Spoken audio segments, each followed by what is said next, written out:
This is Andy Brown with the National Weather Service in Spokane. Welcome to this week's weather briefing. Here are the 3 things we'd like you to take away from this weekly briefing. This week will be very quiet outside of a few showers and clouds on Wednesday. I'll give you a quick glance into our upcoming winter season and what that might mean for us, and a reminder to schedule and look for upcoming spotter talks this November. This week will be very quiet weather-wise. The northern valleys could see some patchy morning fog, but otherwise expect partly cloudy skies with light winds and temperatures above average for this time of year. Wednesday will be the only day this week with some weather to talk about. The image on the bottom left shows the chance of precipitation around the region. The mountains are the most likely area to see some showers, while the rest of the region just sees increased cloud coverage. After Wednesday, pleasant weather resumes with mostly sunny skies, light winds, and above average temperatures forecast to continue into the weekend. Here's a quick 7-day outlook around the region of what kind of temperatures you can expect. Generally, temperatures are about 5 to 10 degrees above normal for this time of year. The Climate Prediction Center's 8 to 14-day outlook continues to highlight warm and dry conditions.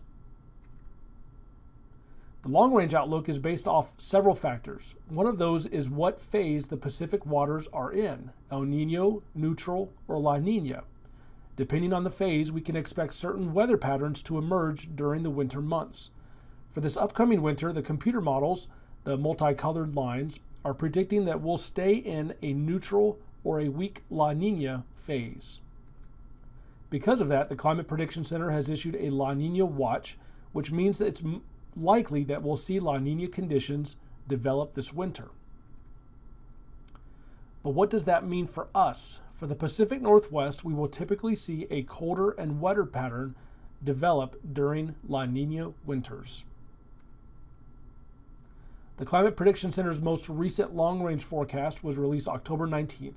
It is also consistent with the other indicators, which is the Northwest is more likely to see colder and wetter conditions this winter. Looking closer to home, what does that mean for us in the inland Northwest? This map shows an average of all the La Niña winters' percentage of snowfall.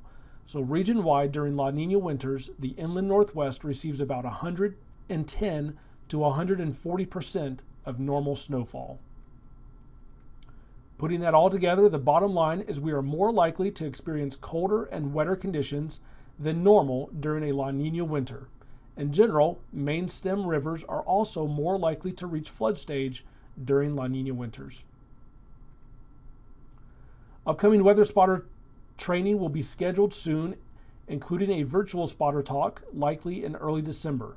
Please check weather.gov/Spokane for the latest schedule.